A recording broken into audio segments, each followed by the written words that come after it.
Hello, good evening, good morning, and good afternoon. How is everybody? Welcome to Amazon's 2021 forecasts. I'm your host. I'm Dan Saunders. I'm head of performance marketing at Ingenuity Digital. I am here with quite possibly some of the best minds in Amazon, not just in the UK, but in all over the world. And speaking of all over the world, give me a shout out. I'd love to know where you all are today. Furthest out gets the best shout outs as well.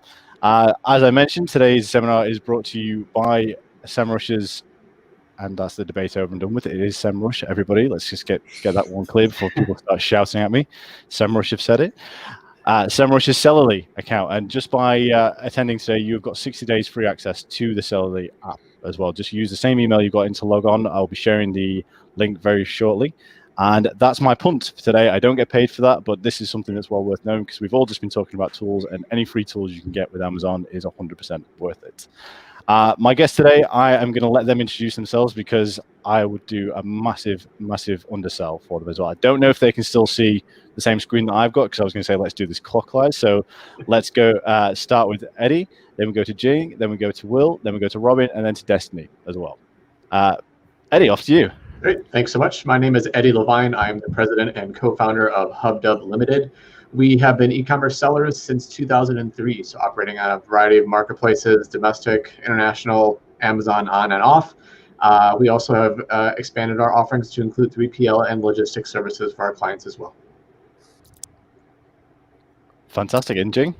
Cool. Hi, everyone. I'm Jing. I am I want to say veteran Amazon seller. I've been selling on Amazon since 2013. I am the CEO of Outsource Import. We help people import products mainly from China. I myself am still a private label seller on Amazon.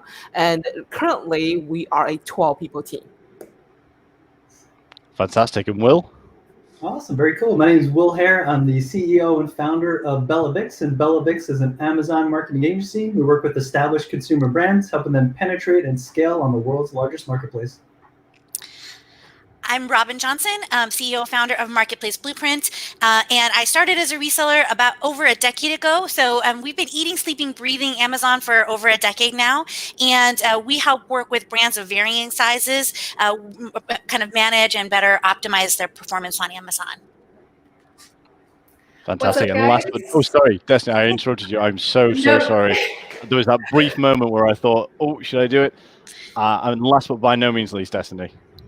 What's up, guys? My name is Destiny Rashawn. I'm co-founder and CEO of Better AMS. We are an Amazon advertising agency focusing on scaling all on-platform initiatives from sponsored product auto campaigns all the way up to DSP brand awareness campaigns.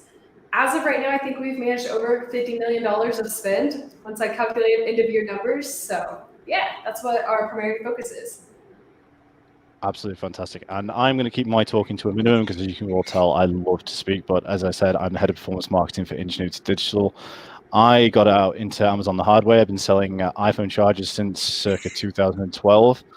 I recently sold that business, and this is why people keep asking me to speak, because iPhone chargers are a pain for everyone else that has to do them as well. So that's my background, self-taught. I've made every mistake in the book, and I finally got there as well. So enough about me. Let's go to the experts. Just a shout out to Galit, I believe. I'm sorry if I pronounce your name wrong. I'm British, and we have a very, very poor culture. So Galit in South Africa, that's the furthest so far. Crystal in California.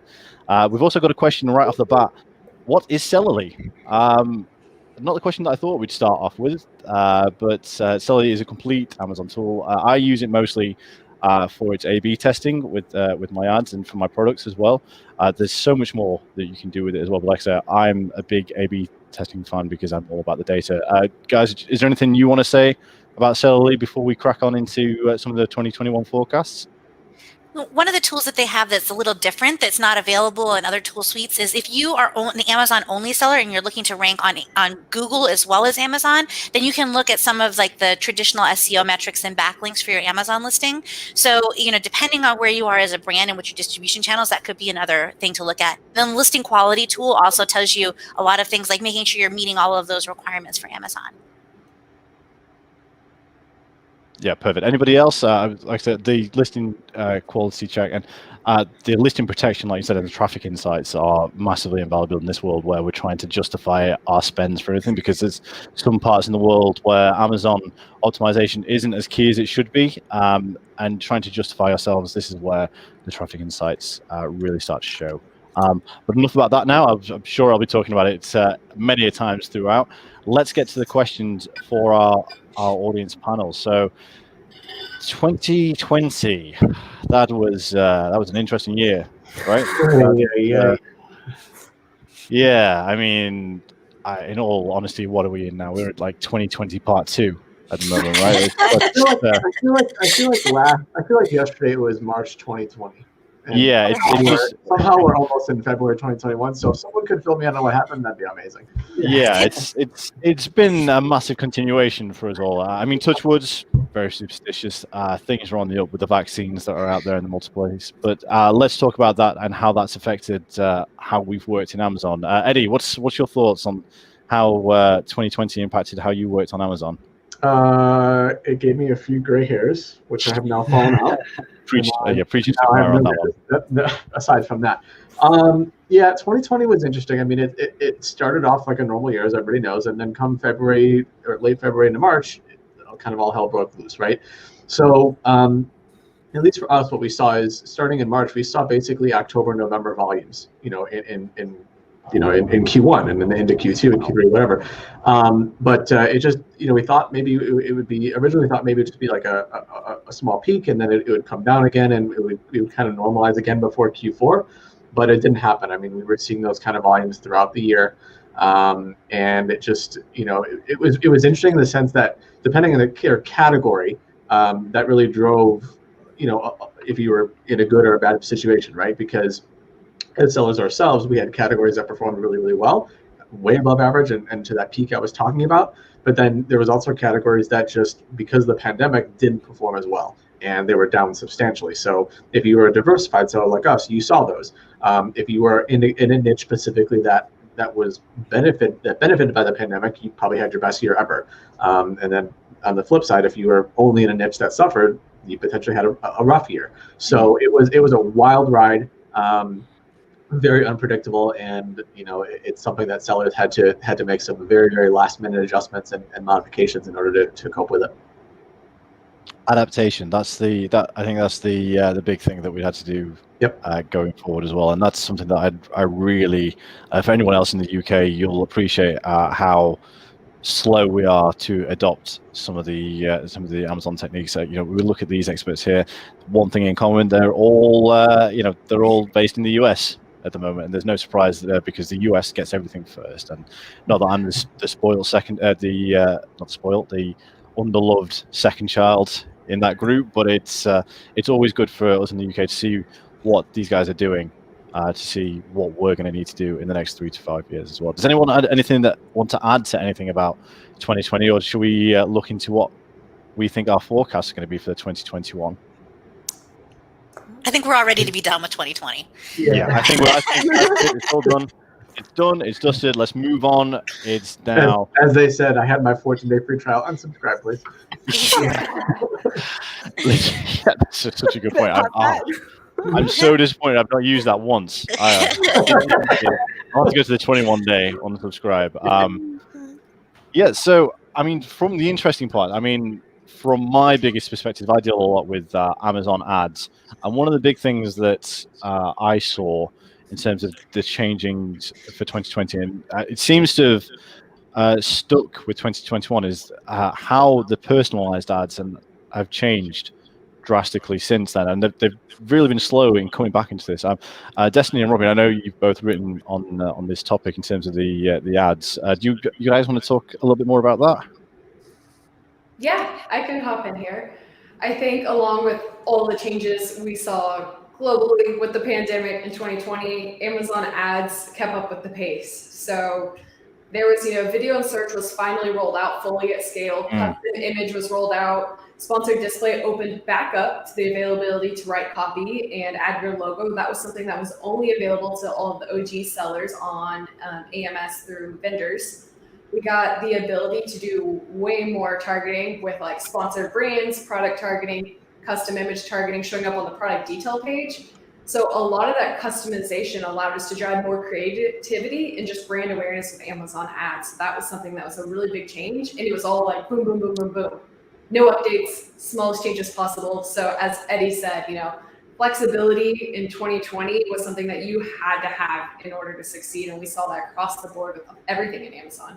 I feel like as an e-commerce seller, though, to your point, Destiny, if you are operating on Amazon even pre-pandemic, you kind of were used to you had to be used to being able to adjust at a moment's notice. So for most sellers, I wouldn't say it wasn't challenging, but it was something that they've done before. It's not the first time they've done it. Right. And I would say if you're looking at 2021 and you're kind of finalizing your marketing plan, you want to make sure that you're looking at all of the new search available, the new different types of ads that are available, and diversifying your strategy. Just staying in sponsored products or even sponsored products and sponsored brands is because you feel like it's safe and you know how it works. There's so much more opportunity now among these different types of ad products that Amazon has, and you're really missing out on some lower cost conversions if you're only sticking to those, unless it's where your budget just doesn't allow you to expand out past that. And if I could add on that, Robert, I think it's a really good point. That's something that we've seen. So DSP has been really popular, and a lot of these brick and mortar brands that maybe did not have as much of a focus on digital strategy have come on board. So it comes with more competition, comes higher cost per click. But I think what we're seeing as a competitive advantage on the marketplace is to be leveraging these different tools, whether it's DSP or using Amazon's attribution to be able to track ads from Google or Facebook or anywhere else. And that's definitely a way, if you're in a really saturated market, to differentiate yourself and kind of work that search algorithm by driving sales to get your product better placement and better overall sales. And as you're looking at that marketing plan, you need to consider the fact that there's a lot of venture capital coming into some of these small private label brands, and a lot of larger brands that, Amazon was kind of the mud on their shoe for a long time because of the pandemic and the increase in online shoppers and some of the lack of ability in brick and mortar. More money is going to be coming into these ads, which means you're going to have a more sophisticated ad strategy going forward. So if you find like your performance slipping, that might be a place to look. Always look, of course, at campaign structure and bid optimization, of course, but also look at, is this strategy going to work within the current marketplace? I found something interesting last year. I don't know if you guys can feel the same way, but in terms of the different ways to promote products on Amazon outside of just advertising, we're talking about like coupons and like when they did Prime Day and just lightning deals, things like that. I found that in 2020, we did that far less than we did in previous years, just because we were able to jump on more of the organic traffic that was just already there. So I felt that was an interesting twist to 2020. I mean, obviously not unexpected because of the traffic, but it was just, again, different from before. That's definitely something. Oh, sorry, I interrupted you. No, Destiny, go ahead. Sorry. I was just going to say, I think Amazon is trying to combine a lot of what they've seen being done externally for like social posts onto the Amazon platform as well. Of course, they want to have full control of that. But like Amazon posts, you have the ability to follow any store pages that you like, which in the future is really going to allow brands to change their launch strategy. We have a brand that has over 1,000 followers on their store page. Now, how to get to that is not convenient, but I think they're working on improving the social feeds so that way brands can launch directly on Amazon to dedicated brand loyal followers who have purchase intent. So combining that strategy of like external, using attribution, using the social side is going to be a huge part of 2021. I 100% agree with Destiny. Amazon has not subtly been hinting about the importance of stores and DSP. So when Amazon is like, hey, you need to look over here, it's not a trick. Like you really need to look over here. So don't forget about Amazon Live too, because yes. I mean, I remember talking to the guys that head up that program in Seattle a few years ago, and talked to myself, I'm like, this is going to be the next big thing. This is going to be huge, and now more and more brands are signing on to it, and it's going to be such a great way to drive traffic and engage with the audience. To Destiny and Robin's point, and obviously increase your followers and just get repetitive purchases. It's really interesting on that too with the live, Amazon influencers and even Amazon associates are getting, we're following people when we're working with brands trying to establish these relationships where these guys are posting videos, their influencers are sharing it on their their different handles, they're doing it 2-3 times a week, and they're trying the products, they're talking through the products, and they're driving views to Amazon Live. So it's interesting to see what that's going to turn to in 2021. But going forward, does QVC need to be shaking in their shoes as Amazon's coming nipping at their heels? So it's really interesting. Getting it's still free. It's hard to believe, and to be honest with you, I don't think it's going to be free forever. It's never going to be free forever, but that's the joys of where we get to be forefront of the market. Just as it comes into the UK, it will be ridiculously expensive. On that note, as I expected, we have got a massive flood of questions, so I'm just going to interrupt on that point. And just to add to this as well, Rebecca's asked us, is DSP and attribution available to everybody, or is it just to certain sellers? I don't know. Eddie, Jing, do you want to take this one? As a seller side, I do believe it is only available to people who own their brand, namely people who are brand registered. Correct me if I'm wrong. Anyone wants to speak on that? I believe you are correct, and I'm also unaware that you can run DSP without an agency partnership. At Destiny, you're more aligned with advertising. Is that true as a brand? Unless I know somebody in Amazon, it's probably got to be run through an agency. Primarily, so if you get to a certain threshold of spend, your Amazon reps will definitely try to utilize you to run their, what used to be called AMG campaigns. Now it's just like a traditional display campaign, or they even have DSP video. It's a little bit different. They're not as flexible, but their targeting has cleaned up a lot in the last 12 months. If you don't have an Amazon rep, there's a few vendors that have their own DSP account, but that's limited to probably, I would say, less than 5%, 10% of everyone on the platform. Other than that, you have to work with an agency or Amazon to get your DSP ran, but you can dip your toes in with sponsored display. And if you're looking at DSP, you need to know that you need a much larger budget. You can't have a $500 a month budget and do DSP. So there are some minimums, and that minimum is going to be based on whether or not you're working with an agency partner or whether you're working without it. So there's some complicated things around it, and it is good to have a guide. And Amazon has rolled out for some of their agencies that they're working with, even credentialing for people to do DSP. It's very strict. It's absolutely insane. When I first looked into it, it was £10,000 a month was the minimum spend. I think last time I checked, it was $8,000 a month as well. But if you run it through an agency, technically there's no spend limits, because we run it. I know you guys probably run it too, and we just have an account and we could spend as we spend. For it to be effective, at the minimum you should be putting $5,000 a month to it. Ideally, you're above 10. And if you work with Amazon, it may have changed. It's $30,000 over 90 days, or $10K a month, essentially. But I was going to say, I thought it was 30 or 35. That's what I was hearing before. And you can potentially negotiate that if you have a really good rep who's open to negotiating. But I think what trips most people up is that's paid up front. With an agency and or with Amazon, it is an insertion order. You send the money, and then, of course, there's fees built into that as well. Versus when you're doing anything on advertising console, you pay as you go, and there's really no fees. I mean, from my perspective, if you've got the budget, it's something that I'm massively for. But again, as I've mentioned, the UK, we've not got as many big spenders in this as I'd like. But for the ones we have worked with, we've seen some really good results on it as well. Destiny and Robin, I've read some of your pieces where some of the results that you've got for this, and I look at it and I'm just jaw to the floor on these things, especially when you look at some of the brands. Not to be harsh to the brands, but you look at them and you think, how are they doing this? It's one of these ones where you look at and you think, wow, that's beyond what I think is possible. But that's again why we've got you all here on this, and why it's not just me on my own, thankfully. We've got another question here from Chaya. They'd like to know what the difference between SD and DSP is.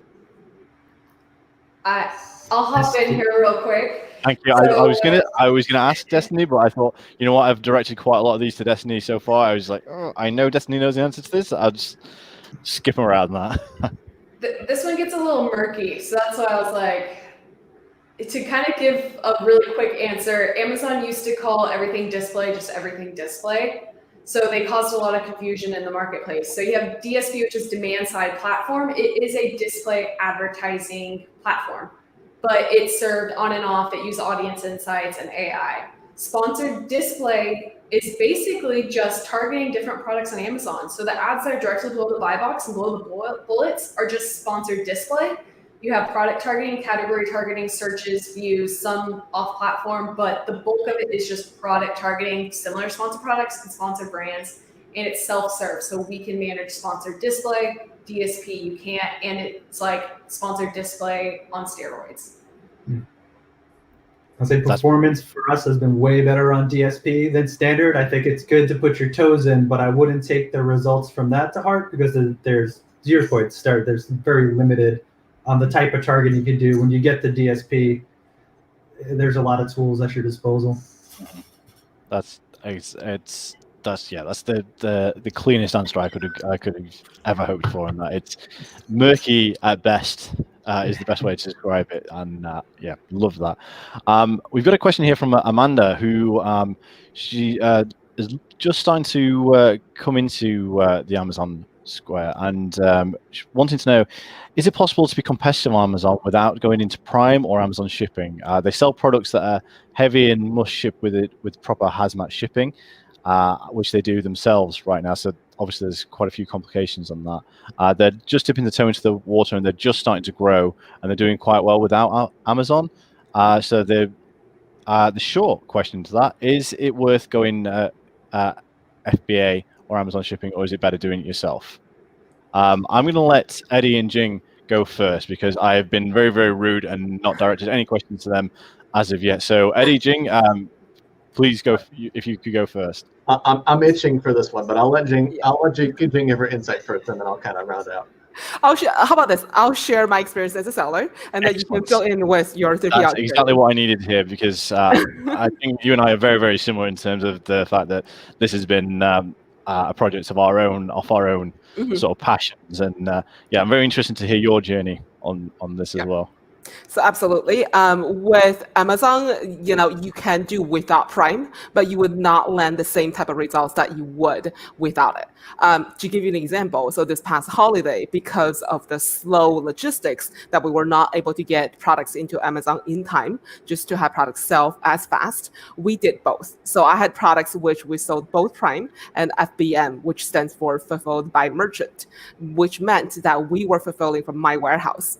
The issue with that is, as a seller fulfilling my orders, because my tickets are a little lower than some other sellers, they're below $25. I was shipping mainly through postal office. And for other people, it could be UPS ground. I was not able to get products across country from California all the way to, let's say, Florida, New York, all of the East Coast, and on fast speed. People were getting their products post-holiday. They were getting it 14 days later, 20 days later. So that's a bad buyer experience to be by yourself. In addition, when people are paying for a product and they see, you don't have an offer that's Prime available, that's not 2-day available, you're losing a lot of audience who pay for that membership. So Eddie, do you want to, add your ideas? I see him. He's building up. So he's like, I want this. Yes. I want this. It's itching. It's just one of those things that I've seen so many sellers struggle with, and it just irks me. But anyway, so yeah, I mean, I agree with that whole sentiment. I mean, at the end of the day, Amazon has crafted their buyers to be used to that expeditious delivery time frame. That like next day, 2 days is almost too late, right? They're so used to the same day, next day option, especially in the US.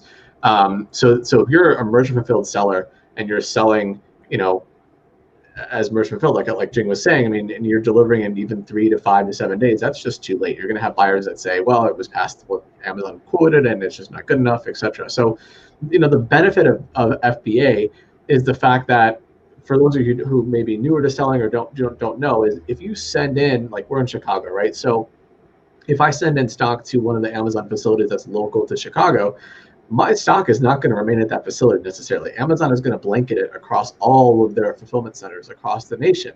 And not only are they going to blanket it initially, but they're going to constantly move that stock around. As buyers buy it and as stock runs out or it's low in certain areas, they're going to send stock from other places and replenish it, right?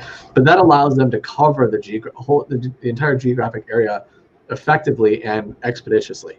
So that's why that FBA program and that Prime eligibility is so important, because like Jing said, it gives a better buyer experience.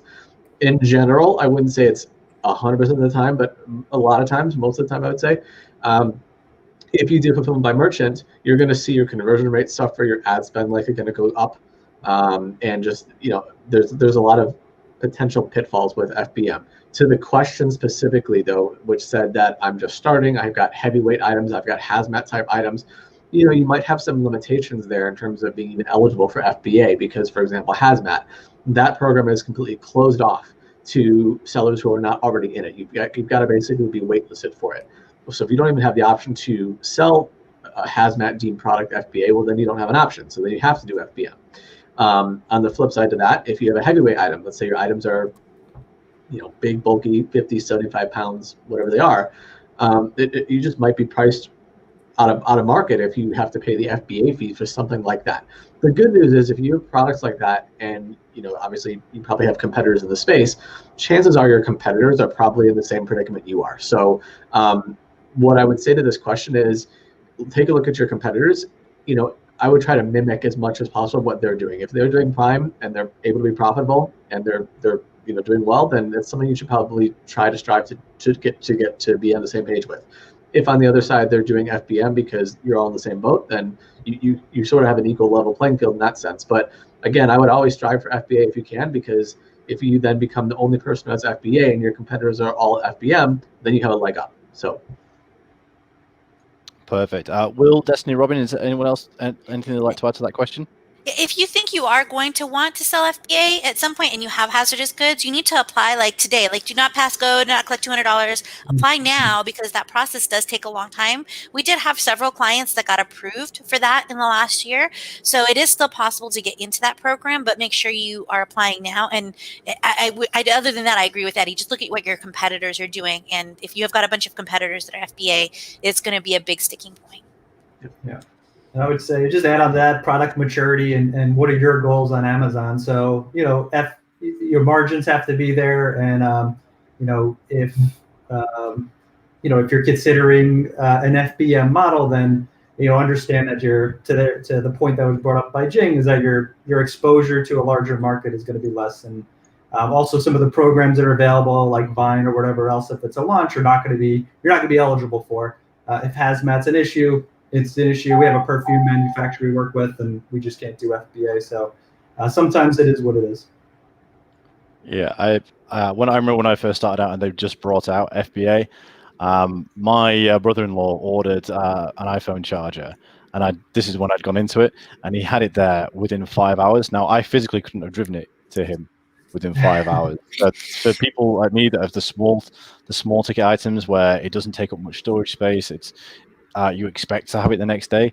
I 100% had to go FBA before any of my competitors did. Whereas, like you said, especially with the hazmat element to it, and for the large items as well, it's definitely exactly like Eddie said, to go with what your competitors are doing, because that's the way you're going to find the beneficial from that. If your competitors are doing FBA, then ideally you need to be FBA as well. Hey, Dan, if I could just add something else here, and that is, especially talking about 2020 and looking into 2021, Amazon was so pushed over their limits, I would say, and so busy with fulfillment and getting new products in the warehouse and being able to fill to customers throughout last year, especially into Q4, and even now, I mean, it's still really busy, right? So a lot of times we saw something that was very unique last year, as opposed to years past, in the sense that here certain products FBM offers were actually winning the buy box over FBA, because FBA offers were taking potentially 3, 4, 5 days to ship, a week if not more to deliver, because Amazon was so backlogged, right? So we saw that FBM, basically the rise of FBM. So what a lot of sellers did last year was they ran both offers, so FBA, FBM, so that they allowed Amazon system to basically pick the best one for them, right? So something that sellers should consider, I think, as they move into this year, deeper into this year, at least until the pandemic is, receded and we're kind of back to somewhat normalcy, is to run both offers if you can, because then you're giving Amazon the ability to decide for you, and then you're poised to take advantage of whatever kind of traction you can get, or whatever kind of feature spot you can get, you'll be ready for it. Okay, just to add to that, if for anyone who's looking into doing both offers at the same time, speaking from experience of our 2020, when you run sponsored products for anything, and we use a software that automatically adds both offers to the campaign, make sure you turn off the one FBM. We've seen skyrocketing ACoS just because FBA was no longer in buy box and FBM was, and conversion was terrible. Just make sure. I mean, granted, everyone's account is different, everyone's product category is different. Keep an eye out for that scenario. It could happen. Just be aware of that. If I could add on Amazon's price policies, I know FBM was the issue, and if you want to raise your price so you're more profitable, or you could do FBA and move over, that price has to match your website and then other marketplaces. So something else to keep in mind. Your listing will get suppressed. I've seen it a lot. Yeah. Absolutely. Thank you very much. That was very comprehensive. And this is when you're with experts, because the majority of people I see out there would have just said, "Oh yeah, 100%, just do FBA," and it's like, it's not that simple. It's and this is when you're in the room with experts, because it's not it depends answer, but it's not also the clear black and white one. Amazon has given us a 2021 present though, and they've said that they're not going to raise FBA fees for the first 6 months of the year. Hooray! Yeah, he lost out to being the richest man in the world to Elon Musk for 10 minutes after he announced it, right? That's so nice of him to allow us to keep that. Yeah. Thank you to the Amazon gods.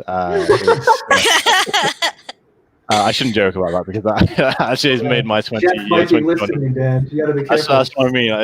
If he is listening, my name is Smith. It's John. Pay no attention to this little orange box right here. On that note, let's and going back into the predictions for 2021. I've got a question here from Akash. Wanting to know what about the trends in the Indian market. How many of you all are in the Indian market at the moment? Yeah, it's the same here. I have got a couple of clients that I work with, but because of regulations, etc., it's not my strongest suit. But there are quite a few trends. So I'll go through the whole question, and hopefully some of you guys can pick out some of these points as well. What do we think about the trends within the Indian market in 2021? As there's some new competition coming in from their domestic players. From my experience, it's been really interesting, because there's some elements where as I mentioned before, the US is ahead of the UK in terms of what we get in terms of tools for Amazon. But as Destiny mentioned before. Destiny and Robin mentioned before, they sometimes look to Australia and the UK for product insights as well. I do something very similar, and when I first started out, I was looking to India in terms of the products that I could get hold of that I could make a profit for. I know it's not a word we want to talk about. God forbid anyone here wants to talk about making a profit, but I'd look at some of the products that were coming from India, if I could try and bring them over onto my side. But then what really came into that was the research behind it, looking into where these stocks were coming from. Were they going to be FBA, or were they being imported internationally as well? One of the big things that I saw in terms of the increase in the Indian market, and actually this is probably a blanket term for one of the forecasts for 2021, is the outside traffic in India specifically was such an influential ranking factor. If I could get ranking, traffic sent from a .com or even a .co.uk going to Amazon.in, I saw tremendous growth in terms of the SERPs from that as well. Robin, Destiny, you mentioned you had a little bit of insight into the Indian market. Did you see something similar? We saw similar. I mean, it's like foundational ads, not near as competitive because there's not as much competition, bidding on keywords and things like that. But I'll say, last stat I heard, the Indian marketplace and just knowledge around Amazon, I believe they have one of the largest Amazon groups for training, and we know there's a lot of strong virtual assistants coming out of there. They're going to get a point where it's just why not launch your own private label product? They know enough to really, really, compete and withstand. So I think as the marketplace grows, it's of course going to get much more competitive. And then in terms on the Amazon side, just follow what all the other marketplaces are going. They don't need to reinvent the wheel. It's going to be rolled out at some point. So to go along with that, I know we're talking about the .in marketplace. I'll tell you from a pure standpoint of having clients that source from India and then go to try sell in the U.S. marketplace. They have been able to an extent differentiate themselves in terms of for certain products from the product quality perspective. Coming from India, the challenge that a lot of my clients see from that location, though, is the production is nowhere near as competitive, at least from what they're seeing and what I'm seeing versus the China side. China's faster; they have more of the products. And then from a logistics perspective, or getting stuff out of India seems to be a lot more of a challenge than from China. That's what I'm seeing between the two. And this is true among many of the other international marketplaces. When that marketplace is young, the category managers are much more active. And so you can get access to certain things that you maybe are more difficult, or get approval in like for something like jewelry. If you get access to those category managers, that can help you outside of the ads piece and kind of the organic piece and basically understanding some of those trends. But you can expect those additional marketplaces like .in to really grow and sophistication a lot faster than .com, because there's so many more resources. So it's not going to go at the same pace that maybe maybe .canada has evolved a little bit more slowly because they're a little bit closer, not geographically, but just kind of in longevity. The same thing could be said for a marketplace like Amazon Australia, right? I mean, that was relatively new a few years ago, and to a point, it's obviously nowhere near like the U.S. or anything like that, but it's growing. It will get better. And Amazon is, put it this way, Amazon is not stupid. They do a lot of market research in a territory before they open up a platform, right? So they know what the potential should be. But to Robin's point, I think if you get as a seller, if you get pinged from a rep on Amazon for a different territory that's opening up, whatever it is, my recommendation is that you seize that opportunity. You at least put your foot in the door, even if you're not ready to ship products there. At least get that that dialogue going, so that when you are, you've got someone that's either still working with you, if that person is still in that department, or they've at least got you in the system or something, to where you don't find yourself having to claw back later and trying to get in when everyone is already on that same ship. You want to be there already, docked at the port. Yeah, and I know it's a scary thing to think about, but you are going to make mistakes. You can read all the research, you can follow all the advice, but you are going to make mistakes if you're going to be jumping first. But the benefit for those who jump first is you get the gains from it as well. Like, again, I go back to the iPhone market. Before iPhone chargers were a big thing on Amazon, I set my name up into that, and I made a lot of mistakes. Like I said, I've made probably every mistake in the book, but it got to the point where I was consistently ranking top 3 for this in the US and the UK as well. And it's one of these things that Amazon will reward you for trying. If you don't try, you will. I'm not going to say you'll see suppression, but if you don't try, you won't know. And I suppose that's more of a life lesson than it is an Amazon lesson. But yeah. And any Amazon launch, you want to think like Amazon's culture means they're going to open things before they are ready. Mm-hmm. So if you're like, man, I tried sponsored display and it was horrible. Well, it's going to launch horrible all the time. And then you need to circle back to those programs and give them a second chance after they've been a little established. Now, there's some things where if you moved on to DSP, sponsored display is still probably not going to get you the same yield. But especially something like as they launch out different things that they have, maybe in the US, like some, fulfillment options, or, like Seller Fulfilled Prime was a disaster, and then they made some changes. And so there are things that you want to come back and revisit those special programs, but always get in the beta so you have access to them. Because like if you miss Seller Fulfilled Prime, you can't get back into that now, but you could have turned it off and then you could have used it during 2020 when everybody would have given their left arm in order to be in Seller Fulfilled Prime. Robin, I think even if you look at, if I go back to 2003, 2005, when I was just starting e-commerce, Amazon wasn't a thing. I mean, Amazon existed, but it was a bookstore, right? I mean, it wasn't FDA. It wasn't FDA. I mean, it was like you could buy very little things, and the website wasn't very user friendly. I mean, I still remember what that looked like, ironically. But eBay was king, and eBay still obviously exists. There's a lot of sellers. I'm not trying to degrade that, but look what's happened to e-commerce in the course of, from let's just say 2005 to 2012, even. That's just of course 7 years. A marketplace has boomed and shot its way up the rankings to where like people wouldn't know what to do without it now. So I just think the beauty of e-commerce is you never know what's going to change. I mean, we could be hopefully, in 8 years or so, we'll all be in the same conversation or having a similar conversation again, all be in the same industry, and we can say, hey, remember when we were, when this was hot in 2020, and we couldn't believe it now, right? It's just things will change at a moment's notice. So I think you always have to be ready for that and be not surprised by just someone coming in and sweeping everyone off their feet. Exactly that. One bit of advice as well for anyone that's just starting out. One of the best ways to learn is to see what other people are doing. Like I said, I often look to the US to see what's happening there. As you'll all be aware, anyone watching in the Nordics, Amazon's just recently launched with you. We've seen some of the translation fails that they had, but they don't. It's just like Robin said, they'll start out, but they won't be perfect. Even if we look into this time last year, I was speaking at SMS Sydney, and Amazon hadn't even rolled out paid in Australia. So I was trying to talk to them about, look, this is coming your way. You might not have it now, but this is what's coming for you. It's about looking to see in these different markets. So anyone that's watching in the Nordics at the moment, I'd say look at what Australia is doing and what India is doing, because that's a similar sort of rollout.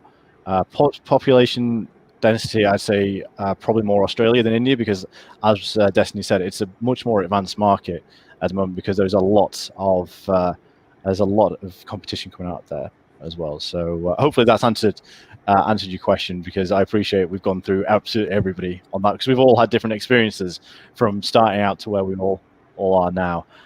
Just on to the next question, actually, from Rebecca again. Rebecca works for a digital marketing agency and has recently added Amazon services. Rebecca would like to know, how do I register as an agency with Amazon? Amazon I would say, you go, Will. yeah, I'm unaware of any way you could register. How we actually got into DSP and introduced to an Amazon rep is I just went on LinkedIn and I messaged everybody who worked for Amazon, and somebody reached back out and said, hey, I can help you out. What category? And then they introduced me to somebody who manages DSP for beauty brands. And 2 years later, we're still on DSP. So that's how we did it. Maybe somebody else had a different experience.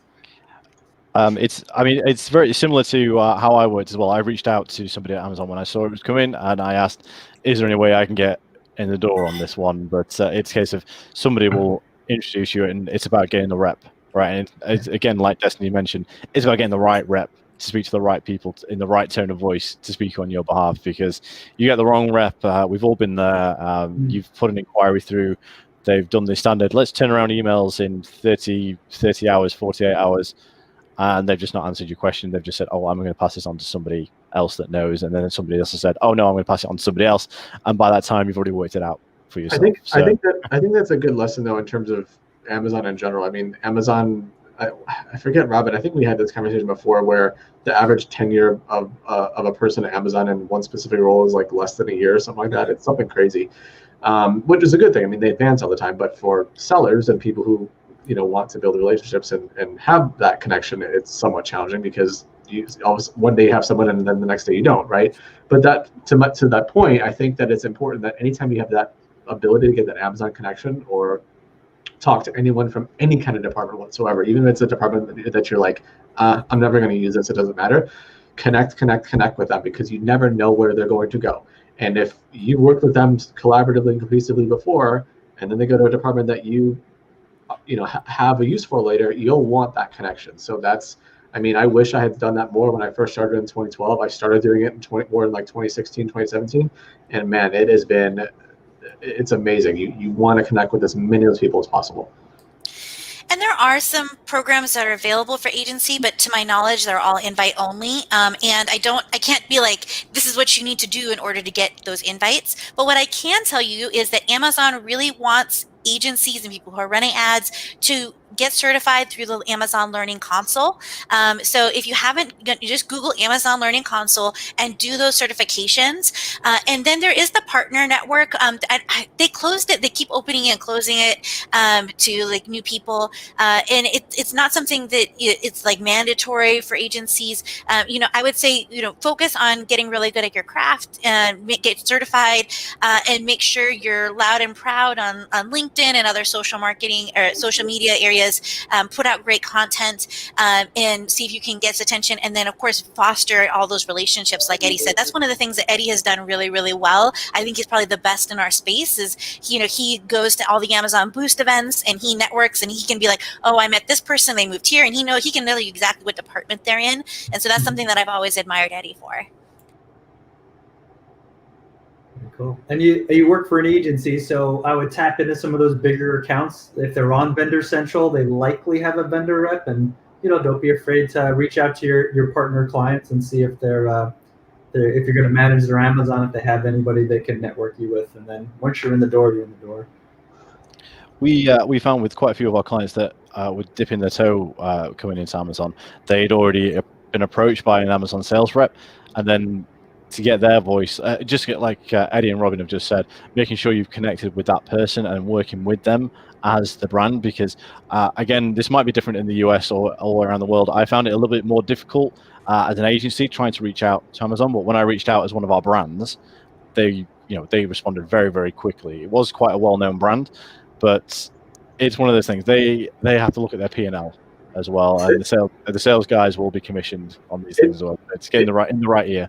It definitely is very much the rise of the brands, right? I mean, as Amazon has rolled out this whole brand registry thing in the last number of years, and they've become really a brand focused marketplace, right? So if you can create a good business case and you can really show them, why what you're asking for is warranted, you're going to have better success. As opposed to, so what I'm saying is, don't just go in. If you have that Amazon connection, don't just go to them and say, I need this because, right? You have to give a compelling reason. It's almost like you're for those of you who have ever done an appeal or tried to get approval for something, you have to give a compelling business case, a reason. Well, it's the same thing for the context at Amazon, right? You have to give them a reason for why they should approve or give you what you're asking for. They're also much more helpful than what I see people realizing. So it happens all the time in the groups. Oh, they're trying to scam me. A lot of people don't even know Amazon reps are a real thing. But if you build that relationship, most of the time they'll give you like all the data you need, because there isn't a lot of loyalty to Amazon because they are so new in their roles. Like for a lot of our vendors, we can send a message, hey, we're curious at what competitive spend is. They'll be like, oh, send us a list of competitors. And then they can give you maybe not the exact competitors, but they can help you analyze the market, which as an agency provides a really strong proof case for spending more, which is mutually beneficial. So they can give you those things. They can expedite cases. They can help give you insights into new betas. So again, don't take advantage of the relationship up front when it's not helpful because they want you to spend more on a 100% ACOS keyword. Build it and know that it will be beneficial once that relationship's there. So just to give a little bit of advice in general with Amazon, and so it's something that's helped me tremendously, and I hope it'll help you guys as well. Don't look at Amazon as a very one-sided relationship, and don't approach it as, well, I'm only going to reach out and beg for help when I need something, right? Because you might get someone to help you, and at times, but odds are when you really need something, you want someone to know you personally, right? So my advice to this is try to find those connections at Amazon. LinkedIn is a great source, for example. Reach out to them and say, hey, I am so-and-so, I do this. If you ever need assistance with what your role is, or if you ever need any kind of input, I'm happy to help you, right? Open that dialogue, right? All of them might not reply, but there's a message in the inbox somewhere. And at some point, someone likely is going to ping you. I've been pinged several times to give insight on something or help them with a project, right? So to know that they have a resource that can help them with their job will go miles to helping you when you need something. So make it a two-way street and treat it as a business relationship. It truly is. So don't just expect them to jump on and help you whenever you need something in the last second. And I think that means coming down to knowing what their metrics are. Eddie and I and Jing have a friend named Rachel Greer, and she says that she worked at Amazon, and she said Amazon is where overachievers go to feel bad about themselves. So, these people have very strict metrics, very strict quotas. So when, a brand says, oh, Amazon reached out to us about our ads. Can you jump on the call? First of all, my answer is always yes, with bells on. Tell me when, where, we'll get there. And then two, it's, when I get on the call, we're trying to understand what it is that they need for their metrics and making sure that I'm getting to them as quickly and easily as I can, making their life as easy as possible. So that helps to strengthen strengthen the relationship. So you should always come with a yes attitude when it comes to Amazon, and then, then working your way out from there. That's a fantastic piece of advice. I couldn't have said that any better myself. That's getting them on side. I mean, because you wouldn't find anything like that with Google now. You wouldn't find a rep that will give you all the insights that you need. This is where Amazon is infancy in comparison to Google as a search engine. Is really, really beneficial. And just as you said, it's not a one-sided relationship. Just to add on to one of Robin's other points as well, do the basic learnings and some of the advanced learnings, because you will learn so much. I recently redid mine, and I still got a couple of questions wrong because it changes so much. And it's good to either refresh or to learn it from there as well, because it's a really good knowledge point as well. Even if you just find a little bit of information that you didn't realize before on the ad side or even on the organic side, there's always something you can gain from those tutorials. And I think it's especially important if you are coming from a Google background. If you've been running ads on Google, you really, really, really need to go through that learning console. The match types are labeled the same, but the definitions are not the same. So you really need to go through that with a fine-tooth comb and make sure everybody on your team is really clear, especially on match types. Eddie, were you about to say the same thing? I was just going to say that's not exactly the same. So I'll leave with Robin. I mean, we were just talking just before this started, and I had the exact same issue with one of my execs putting in exact types on their Amazon, and then, like I said, it's not the same. It won't be the same. Do we even want it to be the same? Is a different story altogether. So we've got another question actually from Chaya. If I run DPS ads, should I also be running regular SD ads, or SD ads fall under the umbrella of DPS? Destiny, I can see you nodding away there. Will, I also want to get your input on this as well. Actually, fair, I do want to get everybody's input, but I feel conscious that I'm sort of directing questions in every which way, and I'm forgetting about Destiny and Will. Easiest answer is yes, although there is some crossover in the targeting. With sponsored display, you have much, much more control over the specific products you're targeting, and then you can optimize your bids for that control, and it's still pay-per-click. With DSP, you are going to have a portion of your ads that could potentially, roll over and target similar products, but it is a cost per impression model, and it's much broader. So there's a few things, sponsored display, the ability to remarket on a 30-day look-back window. We have no other control. With DSP, you can remarket on a 30-day look-back window and negate every single person who purchased, so you're not hitting them with multiple ads. So sponsored display is perfect for kind of precision on the exact product level.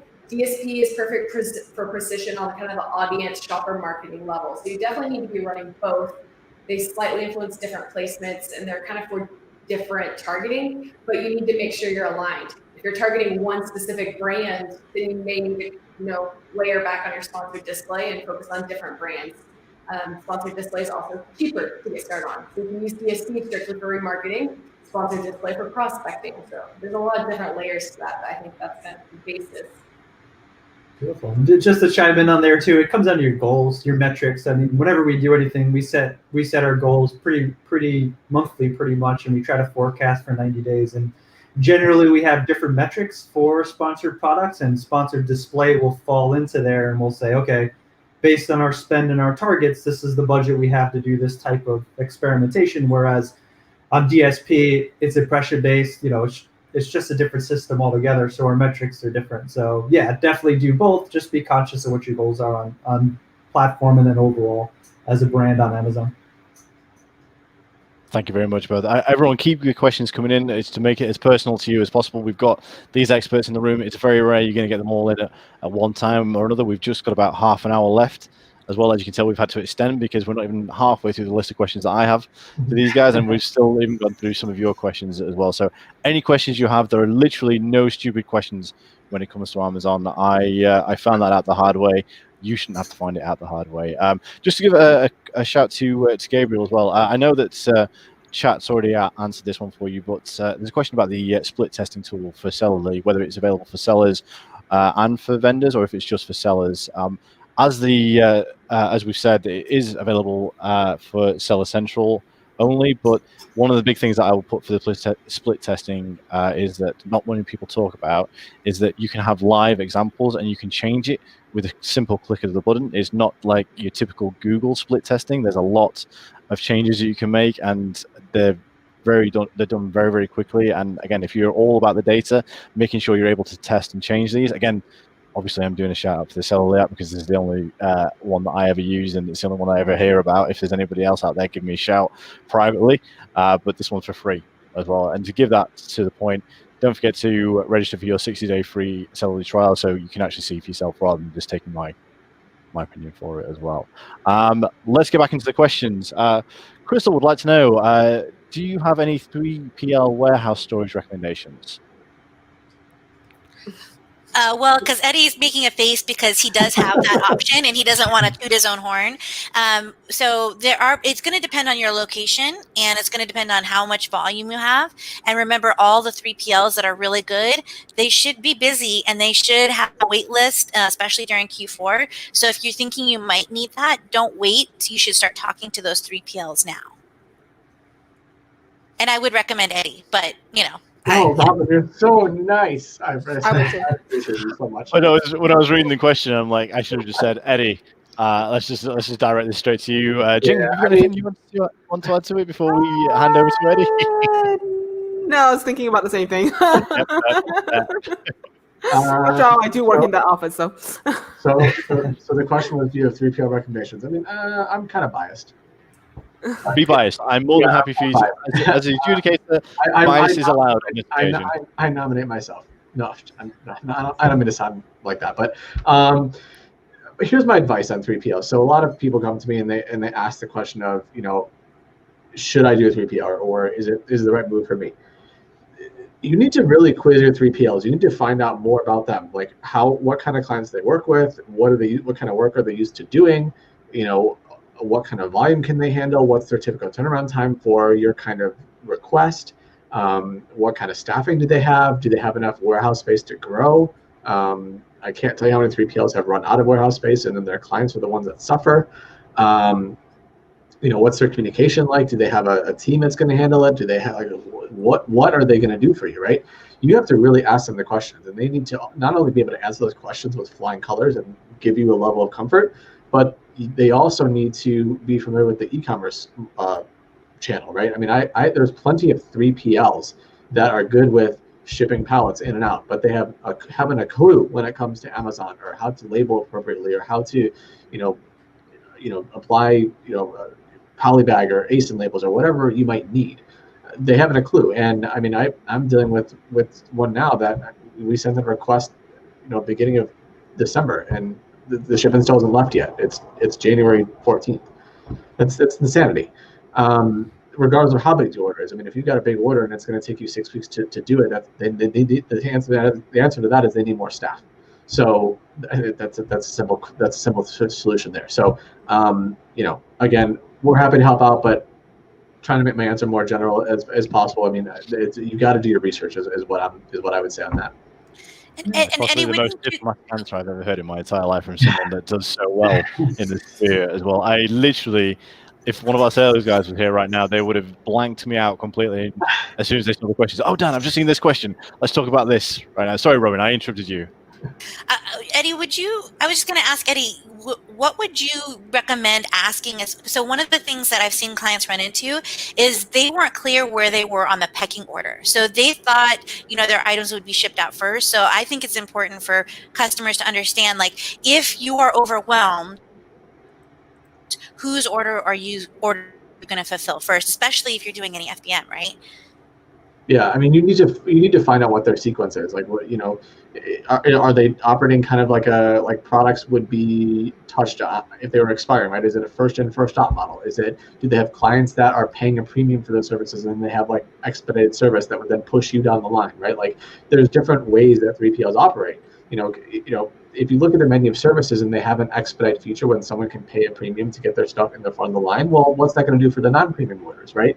So you need to find out how that works. Not only what their typical time frame is for turning around an order, but also what factors can make that order take longer, right? And when you go to 3PL and you ask them what their typical turnaround time is, you can't ask the generic question of how long will it take you to turn around an order, because that's not enough information for a 3PL to work off of. If you ask me that question as a 3PL, I'm going to say, well, it depends on what size your order is. What kind of work do we have to do? What is it going to one location? Is it Amazon specific? Is it going B2B? Is it B2B? Like, what is it, right? I'm going to want more information to be able to help you. So it's the old saying of help me help you, right? Give me more information. The more information, the better. I'll cut out the stuff I don't need, and if you give me more than I need, then whatever, it's fine. But the more information you can provide about your specific situation and the expectations that you have as a client, the better off you're going to be with making sure your 3PL understands your needs, and then they can service you appropriately. There's a famous, sorry, Will, I interrupted you again. There's a famous Sherlock Holmes saying, data, data, data, I can't make bricks without clay. And I think when it comes to anything related to Amazon, whether it's the logistics, the management, the optimization, even to me, the selling part is easy. It's the logistics that's the killer for any sort of Amazon brand. And exactly what Eddie's just said there. Will, sorry, you were just about to add to what Eddie was just saying. Yeah, well, while we don't directly interact with 3PLs, we have a lot of clients that have the FBA, FBM model, especially since 2020 with all the logistics. And I will say that cheap or the cheapest isn't always the best. And I have been on accounts where we got hit real hard on our IPI score, and it's affected, our Amazon sales and our ability to do our job, which is to grow your brand. So, ask the right questions, but make sure that they're able to meet the needs and Amazon's guidelines to keep that score high, so you can get into programs and advance your seller accounts. Also consider when you first reach out to people, if you are reaching out to someone and let's just say, in Will's example, they're a cheap option, but they take 2 days to respond to you, or they don't respond to you, or just the communication is lacking before you even sign a contract, that's a red flag immediately. If they're not able to respond to you before a contract is even signed or in place, how are they going to respond to you when you actually have work? The first impressions in the 3PL business are a big deal. It's scary how many people don't take that into consideration. As a 3PL, sorry, Dan, to cut you off, but as a 3PL, you have to understand that you are playing with people's money. You have their inventory in your possession. So every day that you mess up or you're delayed, you're costing someone money. So it's not just, someone using a software to do some task in their Amazon business. This is like you are driving their business. So if you are not going to allow them to get in stock appropriately, and you're going to take longer than you said to ship or whatever, they're going to hound you, and you've got to expect that. I mean, there's very little room for error, and the 3PL that you use has to understand that. Really does. People only ever tend to look at the bottom line. It's exactly what you said there. If it takes 2 days for them to respond to you and you've got an urgent inquiry, that's 2 days where someone's expected this issue to have been resolved like that, and that's costing you money. Yeah, and the answer from a 3PL of, oh, sorry, we're really busy, not acceptable. No, 100% not. You've got to solve that problem. You, as in the 3PL, needs to solve that problem. That's not an acceptable answer to your client. No, that's perfect. Thank you very much, Eddie. I really appreciate that. Has anyone got anything they'd like to add to that? Because that to me seems like a very comprehensive answer, but like I said, I'm here to listen to you wiser minds than to talk. Excellent. I'm just going to go on to a question from Barbara. This is a very interesting one, and it's one that I've come across quite recently. What would you suggest if a client purchased a company that has a restricted seller account? They attempted to contact the seller performance with no luck. Should we set up a new account or contact a specialist on LinkedIn to reactivate the account? Don't start another account. Yeah. That's the first and foremost. My personal recommendation would be Cynthia Stein of eGrowth Partners or Chris McCabe of eCommerce Chris. But do not, and be careful with people on LinkedIn. Make sure they understand what they're doing. I'm sorry, I didn't give other people a chance to, yeah. And also, I just want to add to that, a restricted seller account just seems very vague to me. You need to find out exactly what's going on, if it's suspended versus if it's banned. A banned account is very serious. It's unlikely that it will be able to come back. Granted that we do have a mutual friend, Cynthia Stein. I've seen her perform some miracle to bring someone back, but just know that a banned Amazon seller account is very unlikely to get resurrected. And to that point, I mean, if your account is suspended but not banned, but then you go and try to buy another account which is in a worse situation than yours is, that could backfire, and then your account could then be in a worse position. It's just not a good road to go down. Somebody's brought some suspended accounts back to life and actually was brought on as an agency to do it. It's tedious. It takes a long time, so be patient. And it's a lot of cases, and we've had numerous conversations with Amazon reps, and they make it really difficult on purpose because they want you to learn from the mistakes. So just be prepared to open a lot of cases, be really detailed in your plan of actions, provide invoices, whatever else they need for whatever reason that you were suspended, and have, what Amazon wants to see when you're writing these plans of actions is what happened and what are you doing to fix it so that it doesn't happen again. And that needs to be crystal clear, and still prepared to get rejected like 4 or 5 times before it comes through. It is quite the process. So it's an uphill battle, but go through seller support. Don't go through LinkedIn, and just start the process. It sucks, but it is what it is. And to Will's point with regards to communication with Amazon, whether it be for an appeal or suspended account, for help with something, whatever it is, make your emails to the point, quick to the point, and cut out the fluff. I mean, if you're going to write paragraphs and long bullet point lists, nobody's going to read that. I mean, I have this general rule that I use in business. When I get a really long email, I read the last paragraph or the last sentence first, because chances are 99% of the time I can sum up the entire email in that last part. I'll know what the answer is. So I just go backwards. I mean, you've got to be really, really clear and expect that, or understand that they're probably going to want to read your email in about 15 seconds, if not less. Reinstatement plan of actions should really read kind of like a Catholic confessional. This is how I've done wrong. This is me admitting I've done wrong. This is how I will go and sin no further. And like when it comes down to it, like the root cause is where people get messed up the most. So let's say I'm merchant fulfilling and I have a heart attack and I'm in the hospital for 4 days and my shipments don't happen. The root cause isn't that I had a heart attack. The root cause is I failed to have, as a company, sufficient redundancy for my shipping that allowed the shipments to go out late. They don't want any victim. They don't want any excuses. They don't want any Amazon's fault. It needs to be, this is how I've sinned, barely in Amazon's eyes, and this is how I will not do it in the future. I'm going to use that quote, Robin, by the way. Anytime next time I work with you together on something or we're presenting somewhere, I'm using that quote. You're never getting out of that anymore. And also keep in mind, suspension does happen. It happens to, a lot of us. It happens to the better of us. And it's a good wake-up call. It's a good way of identifying what's the underlying issue within your business and then correct your business to the right path. If you haven't read the 14 Principles of Amazon, read that and reread it before you write any plan of action to Amazon, I think. I'm sorry. I'm still taken by the confessional. That's Me too. I literally thought I'd heard every single analogy dealing with Amazon, but I'd never ever sort of that. To be fair, I've obviously just sinned and spoken ill of Lord Bezos. So I'm going to have to deal with that a little bit later on today when every single one of my accounts is automatically suspended. But thank you. That's definitely advice I'm going to take forward on that one. An interesting question again from Gabriel. The question that he's got is around campaign structure. To be fair, actually, I've read quite a lot of articles from all of you, so it's going to be quite a good answer, I'm expecting. So not to put you guys on a pedestal or anything like that, but I've already seen some of the answers that you guys have put to this in some of your articles, so it's going to be interesting to see what you all put together for it. So to the question, campaign instructions, what's better, one campaign per match type or one campaign with separate ad groups per match? Does it really make such a difference? I'm going to leave that open to the floor and wait for the first person to jump on it. Go. I'm happy to jump in. Oh, there we go. There's Will. That's I waited.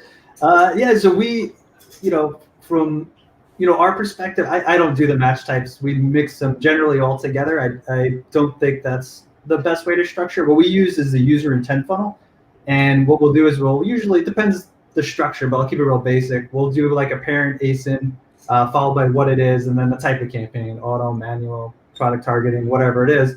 But the ad group structure, we use that user intent funnel, and that gives us the ability to throttle up and down based on performance, and that's kind of how we can maintain certain metrics. What's the user intent funnel? It's, the funnel with product searches, brand searches, product searches, competitor searches, substitutable products, complementary products. I missed competitors. They're above the product searches, but that's kind of how we structure our ad groups. And then based on how it's spending and how those ad groups are performing, we could turn them on and off, so on and so forth. And we definitely leverage portfolios. It's I think the feature has been around all of 2020, but it's a great way to organize your catalog and also to keep products separate. So I know, for example, a launch product that doesn't have a lot of validation on Amazon could ruin my ACOs. So we would set caps on that and then double down on the cash cow so we can make sure we're maintaining a certain level of efficiency in the account. So when I think of account structure, that's kind of how we think about it through sponsored products. So we personally don't run multiple ad groups strictly because budgeting is at the campaign level. So if you have one campaign and 5 ad groups and you have 100% ACOS and a 10% ACOS, you can't just increase your budget to make sure you're funneling more of your budget to the low ACOS ad group. If budgeting was on the ad group level, we'd 100% use them because the organization would be so much better. But at the end of the day, you want to be able to increase your budget and really separate out things that are going well. And when you're in campaign manager, due to that budgeting restriction being on the campaign level, it's easier for us to do it that way. And that way you can scroll through and see all your ACOSs and know that's your true ACOS within that campaign and ad group. If you have one that's a branded ad group and a non-branded ad group, when you look at the campaign level, it's going to look like a super low ACOS because your branded sales are going to be the lower ACOS, highest profitability. So you're going to increase your budget. And then you're going to cut off all your sales to every other ad group that is potentially non-branded because everything's going to go to the highest click-through rate conversion rate. So that's the only reason we separate them out. But when you're scaling, it's much harder to run at that level. And for advertisers and brand owners, it may not be as easy to create individual campaigns for every single targeting type. There's probably over 40 different campaigns you can run per ASIN to successfully set a strong foundation. So. And also on a personal note, do not call your campaigns campaign 1. Naming is like one of the most important things you can do. And it's so hard when you're starting because you're like, do I need this? Match types are here, like targeting's here. What do I do? Always have something with a date and relevance to it. I can't tell you how many times I've opened up an account and seen campaign 1. The worst one I saw was 301 executions of campaign 1. I'm just like, there's no data here. It's like, well, you've got all this data. It's like, no, I have not got the time nor the patience to go through 300 campaigns, sort them out into dates, and then tell you how you did for them. This is a personal barb. I apologize to anyone that has done that. Please don't do it going forward. Just for my own benefit. This is where me and Eddie lost out on the stress of dealing with campaign 1. I swear, I will pull up a picture at some point of myself when I started this business in 2012 on Amazon. Sorry, and I promise you, it did not look like this. Well, and I would say, like with all things business, you need to start with the end in mind. So, if things go well and we're going to scale this, how much granularity am I going to need into these different campaigns? And, where I see people make a mistake is they say, well, for now, I'm going to start this campaign. I'm going to put my scarves, my red, blue, and green scarves all in one ad campaign. And it's not a big deal. But as you scale, you need that granularity in order to really be able to fine tune your ads. So there's a pitfall in I'm rushing to get this set up because it's easy. I just want to test it. Take the time, get it set up right. And then, because otherwise, best case scenario, you still have to start over. And I think that that's where people get caught up. A big thing that we say is like, if it's not broke, don't fix it. So I'll see people who have these incredibly successful campaigns, and then they're going to go in there and then they're going to negate keywords in order to like move them or something. But that relevancy score and that history actually plays a decent role in how your ads perform. Now, if you can, we actually studied this when we made the transition from Vendor Central Advertising Console to Seller Central Advertising Console and everything got mixed up, but your history plays a big role. If you have 2 years of a keyword performing well and you just turn it off and try to start again, you can get it back to that level, but it's going to take a lot of time because you have to prove yourself. You have to start converting, and you're probably not going to convert as well on that keyword in a much more competitive environment as you did 3 years ago when CPCs were cheaper and there wasn't as much competitive options. So don't change anything that's doing incredibly well. Like Robin said, you want to set up from the beginning, because if you try to then separate out all of those products, realign them with their keywords, it's going to be a pain, and you're going to have to take that loss in collecting more history and data in order to move forward. And just to add to that as well, don't be afraid if you're just starting out to lose. Sorry. I gotta run, guys. Sorry. If anyone's got any questions for Destiny, please let me know, and I will forward them on and make sure we get those to her. Thank you very much, Destiny. We really appreciate your time today. See you later. Just to add to Destiny's point, sorry, Robin. When you're starting out, don't be afraid to lose. You are going to lose money on these keywords because the way the market is at the moment in time, it's very competitive unless you come in with a really before known niche. But that's where you learn. You get the data, you learn, and you build on that. Robin, sorry, back to you.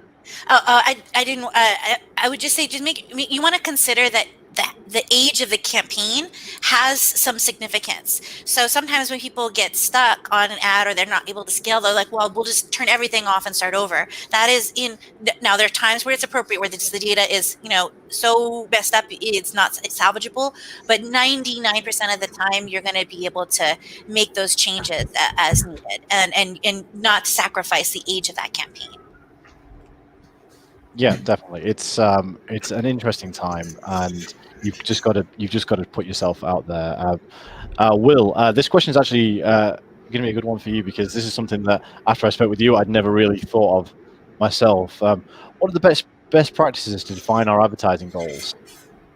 And this is from XPower Limited. Excellent. I mean, it's twofold. Like, it depends on the size of your company. So, for smaller companies, I always find it's profitability, because at the end of the day, they don't have that budget to think as long term. And as you understand that, it's important to understand that advertising is how you get in front of people, and then advertising influences overall sales. So, we look at ACOS in the account, but we also try to look at total ACOS and try to get that influence on SEO. And bigger brands tend to understand this, because we might operate at a loss for a new product, but the goal is like, we just need to get it out there, we need to get people to buy it, and we need to get reviews, and then eventually you'll see it. The amount of sales that come from advertising from a new product might be 100% to start. After 3 months and a handful of reviews, provided it's competitive, it's a good product, it might be 80%, 60%, 40%, 30%. Now we're profitable. So it's not as simple as, it comes down to the quality of the product, but generally, I mean, rule of thumb, where's your profitability? Know the cost of your product and what margins you have, and then understand that a percent should come from there. And when we look at established accounts, we're looking at 20% of the sales should be coming from advertising and 80% should be coming from organic. And our goal is to grow brands to that point and grow products. And not all products are going to be a home run. So, we look at the account level, but also on the product level. And that's kind of how we come up with our goals. We'd love to hear how some other people do it. Yeah, I was actually going to say, Robin and Jin, again, I'd be quite interested to hear your start shooting. Sorry, Jin, I pick on you, because you and I both, like I said, we learned by ourselves, and we carried on through this, and I made the mistake of not setting myself some goals. So I'm quite interested in hearing yours, Robin, and Eddie's growth on this one. This is quite an interesting one for me as well. Robin, you want to go first? Yes, sorry. Yeah. So I would say it really comes down to the stakeholder. So working as an agency is different than working as a private label seller, or even managing your own brands. So if you're working as an agency, you have to understand what's the priority of the stakeholders. So is it profitability? Is it gross sales? Is it new customer acquisition? And then building and making sure that it's really clear that what you're doing is leading towards those objectives, and using that to help base the campaign. We have one brand that doesn't really care about performance, but they really want to be top of search for these little things, for these specific search terms, no matter what the cost. And then we have other brands that are like, if we don't hit this ROI, it's not profitable. We don't want to lose profitability for a day. But I just want to echo what Will said. It is a winning strategy on Amazon. On Google, if you spend money on ads, it's not like it's going to make a clear line directive impact on your organic. The idea of advertising for launch is really you think of it, Amazon as like the greediest search engine out there, and it wants to help you make more conversion. So it's going to show the match that's going to make the best conversion. So by running those ads, getting those positive conversion history, then you're going to allow your product to start to rank organically, and so that's how you get there. So sometimes you do have to be willing to be unprofitable, and we're not just thinking about getting our piece up to the top, our product up to the top. We're also thinking about the keyword data that we're getting. All of that stuff is valuable and it's an asset. You're not when your campaigns aren't immediately profitable, you need to be thinking about the asset of that data and that experience that you're getting. Robin, just before Jean and Eddie answer as well, Barbara, you may remember from the confession answer, has just asked here. You mentioned Cynthia Stein would be a good person to help her out of that issue that she was having. Who's the other person she's just asking? Sorry, I just remember now because you were the person that mentioned that. eCommerce Chris, it's Chris McCabe at eCommerce Chris, but I think Will said he does that as well. So I didn't know that Will did that too. So my apologies. It's whoever works at the end of the day, as long as the account's up, that's all that's important. But yeah, feel free to ask Will any questions while we're on here. I'm sorry, Eddie and Jing, I cut you off just because I saw that Barbara had asked that question. I thought, actually, it makes sense for Robin to answer that while she was there. No worries. So I just wanted to add maybe 3 things on top of what's being said already for advertising. Learning from experience, we've been advertising on Amazon for several years already, and we have been learning through experience. We've been learning through trial and error. So the number one thing that I wish if I could go back in time to change would be whenever you make a change to a campaign structure of any kind, make sure you do so lightly. Do not all of a sudden turn off all campaigns and then just start new ones all of a sudden. You lose so much history in it. In my store currently, we have about 600 products. And for us, we learned the hard way of turning off all campaigns at the beginning of COVID and then slowly switching them back on. That had a huge negative impact on all of our campaigns. And the next thing is to pay attention to something called the total ACoS. So the total ACoS is your advertised spend over your entire revenue. That's including your sales that came up from advertising and then sales revenue from organic sales. So looking at this, not just on an account level, but also on a product level, will help you to identify which product are you actually losing money on. So many people do not pay attention to that, and then they don't realize, yes, your overall ACoS for the account is amazing, but certain products, it's costing you 35% total ACoS to advertise. So you're not making a dime, sometimes even losing some money. Maybe it's time to let that product go. Do not get married to that product.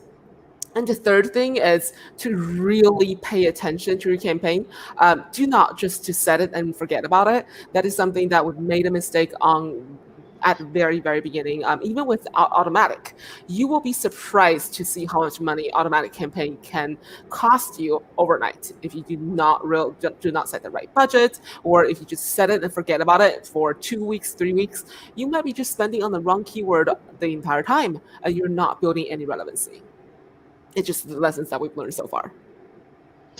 For those of you who are new to the total ACoS acronym, sometimes you hear it as tacos. So don't get hungry. It's totally not tacos like the food, but you'll hear both. Just out there. So yeah, I mean, I think Robin and Jing hit on the primary points there. The one thing I would just say and maybe perhaps just emphasize at this point for brands is that you have to be willing to invest in your brand for success. We have brands that come to us all the time and they're like, well, I don't want to spend whatever X ad budget you're gonna set for me and then not get any sales. That's insane. Like, I'm gonna lose money. That's not how Amazon works. Like, I don't know what to tell you. I mean, that you are gonna have to be willing to invest. Are you gonna have to be willing to invest without any return for the long term? Absolutely not. I mean, that's not the goal. But you're gonna have to get your placement in there somehow. So I tell my brands all the time when you come on board, I tell them, I'm like, you are going to be initially in the red. There is nothing we can do about it because that's just how Amazon is a pay-to-play marketplace. That's just how it works. So, you can be controlled, obviously, to the ad spend, but you're going to have to give something to get something. And I think that's what brands have to know going into this marketplace, that's just how the marketplace operates in general. As Frankie said, that's life. Right, I think we've got time for one more question, because what I really love from you all is the top 3 forecast for 2021, because we've not really had a chance to go into that because we've had so many questions, everyone wanting your mind. So I'm going to give you a bit of time to think about that while we answer this last question from Ted, who would like to know if the Apple iOS update is going to affect the Amazon data. I mean, while you guys are thinking about your 2021 forecast, I'll pick up on my side. I've not seen with any of the updates any issues with it, because the majority of people that buy from my products have been directly signed into Amazon, so I've had the same data throughout. I've not seen anything. I've not read anything to tell me contrary. If anyone else has got any experience with iOS data updates, I'd be more than happy to hear. But from my perspective, I've not seen anything from iOS, Google phones, or Android that's had any sort of impact. One thing that's really important to know, on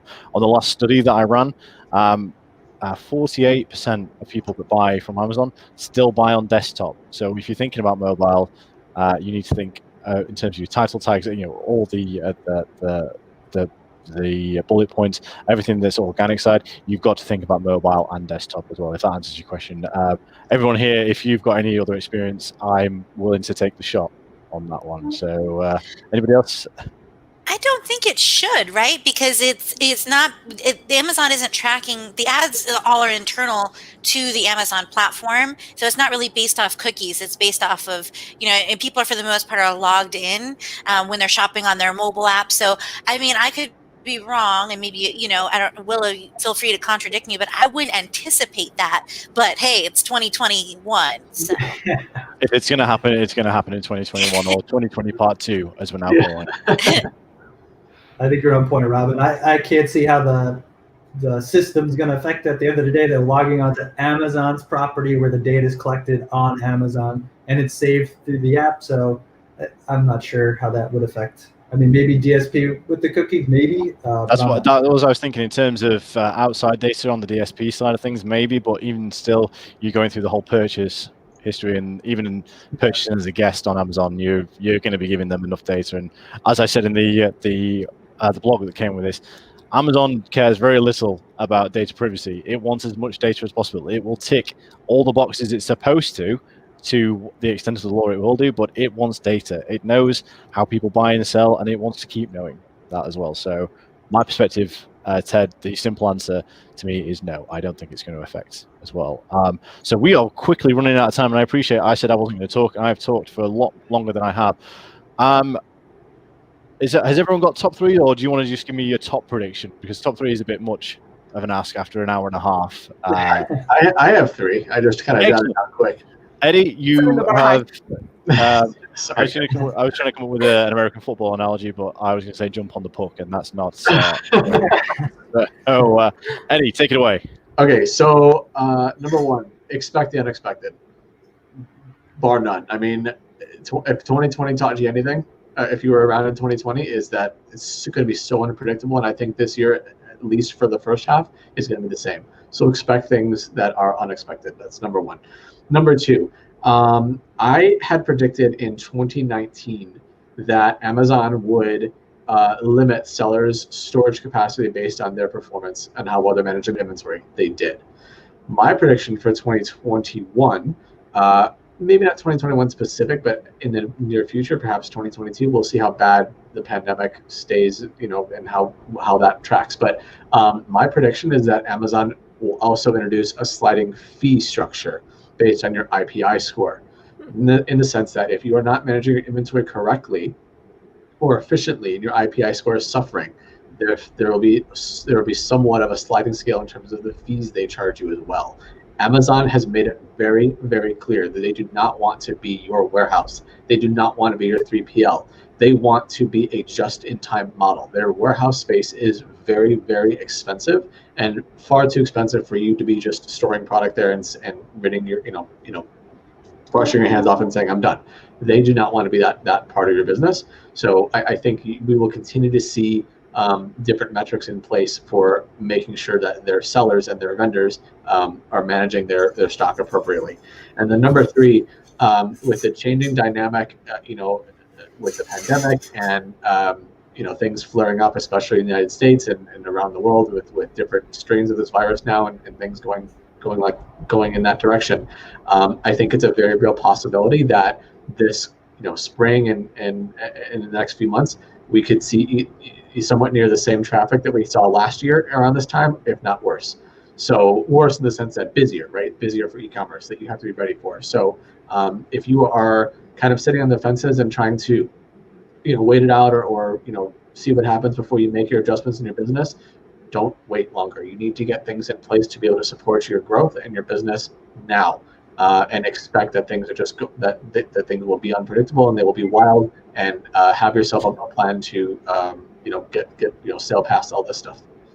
Love it. When you started off with expect the unexpected, I was thinking, oh, where are we going with this? Yeah, absolutely spot on. Who wants to go next? Jing, have you got anything you'd like to say about?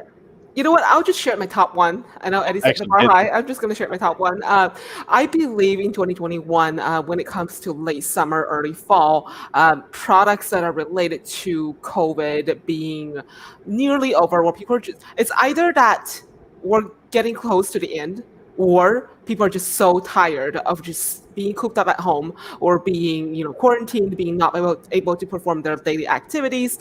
The sales related to, let's say, back to school, let's say outdoor events are going to start opening back up. So if you're in that category, if you're in any type of product category that's related to people going back to their normal life, anticipate an uptake of sales. And plan for it. By plan for it, I mean, in 2021, production from overseas is going to continue to be challenging. Right now, we have the Chinese New Year coming up. There's recently been another outbreak in China. Eddie and I were just looking at the news the other day.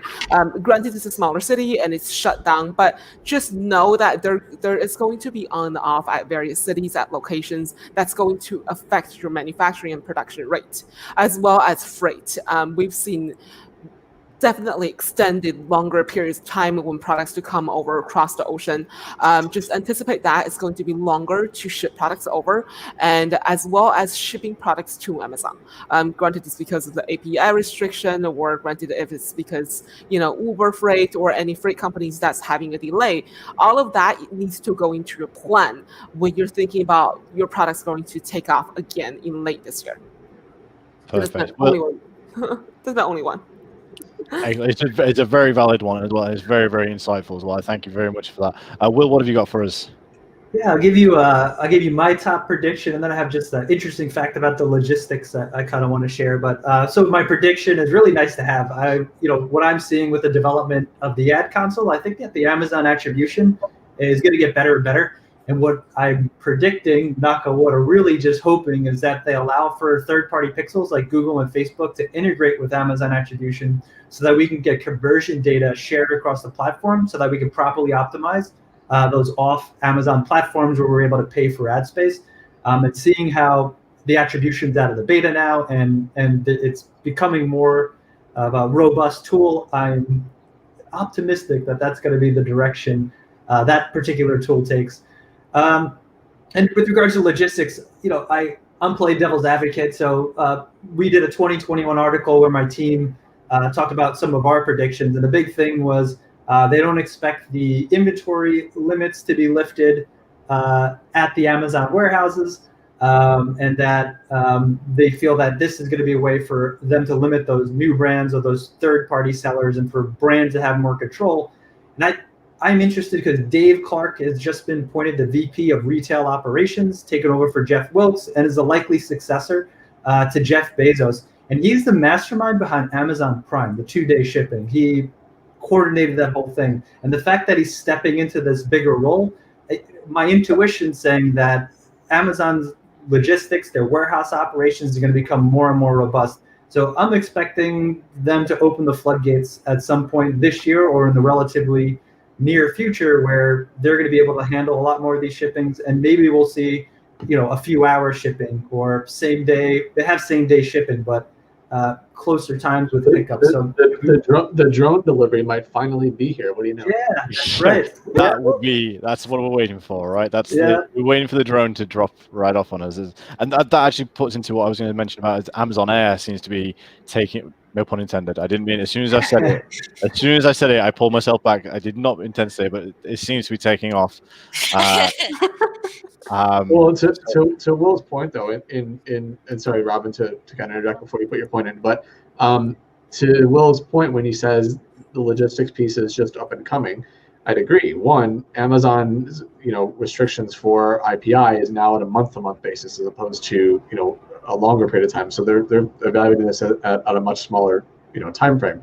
And number two, from a last mile standpoint, I mean, I don't know based on each of your locations, but here I watched in the last less than 2 years from my deliveries being delivered primarily by the Postal Service and UPS to being slowly delivered by small Amazon vehicles, and now 99% of my deliveries come by big Amazon trucks that literally are the same size as UPS trucks now. So, anyone who thinks that Amazon is not putting their feet deep in the water of logistics is kidding themselves, because they are I promise you, miles ahead of where anyone thinks they are. Exactly, and this is where brands like that are selling on things like Pinterest or Instagram, this is something that they're not considering.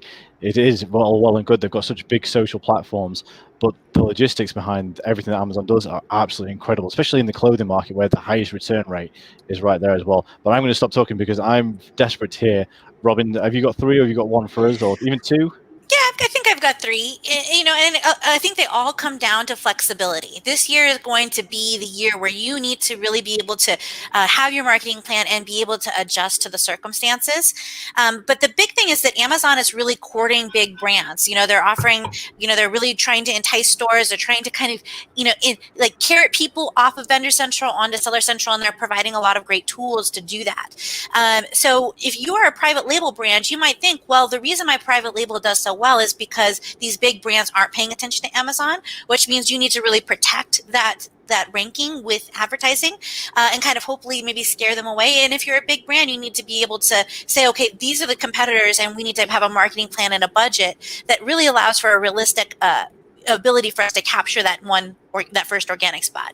And then, when it comes to launches, whether, larger brands are going to have a little bit of an advantage because they have that in 8 search volume with that 200 limit of being able to send in those initial products. People are going to have to start to redesign their launch strategies to not just be a lot of giveaways, or it's going to have to become a little bit more sophisticated, and we're going to see that all the way through the different kinds of ad types and ads usage, and really having a better understanding of how the E9 algorithm works and how it interacts with the advertising algorithm.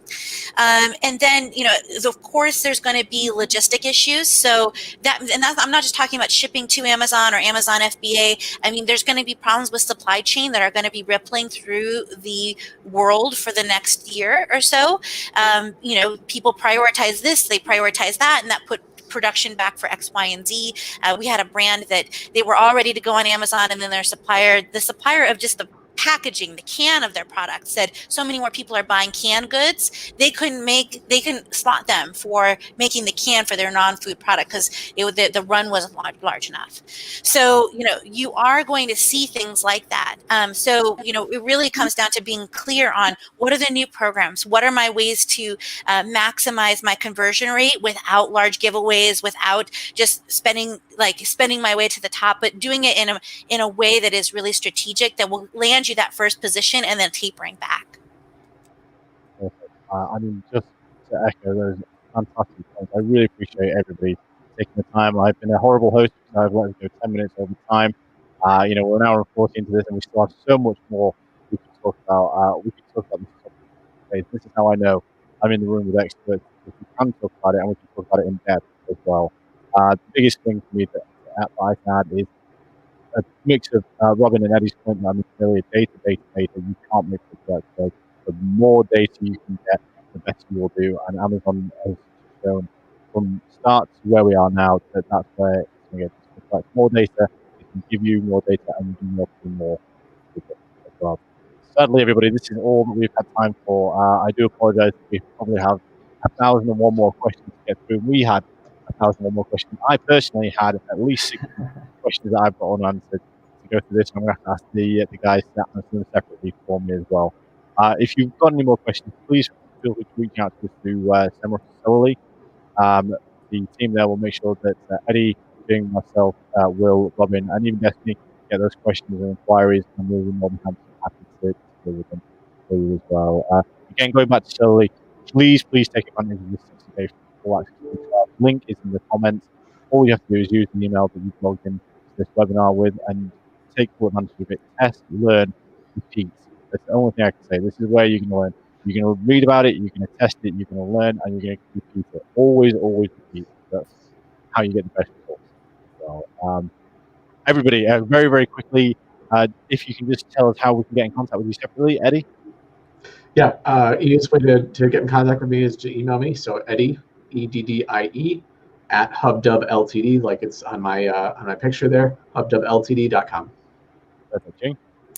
Same thing, email. It's Jing at outsourcedimport.com. Jing, that's Jing, that's my first name, at outsourced with a D and import.com. Will?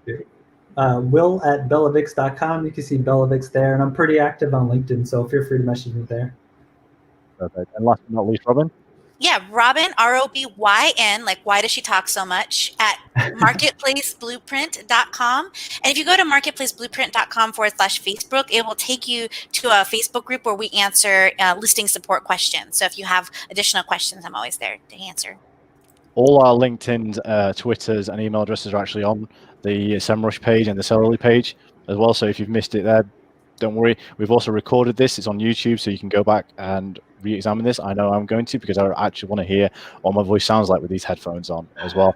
If you're interested, not that you would be, Dan Saunders at ingenuity.co.uk and at Dan Saunders86 on Twitter as well. Thank you all very much for being with us tonight, this morning, this afternoon, wherever you are in the world. I hope to see you on the next one soon. Thank you very much. Thank you. Thank you. Bye.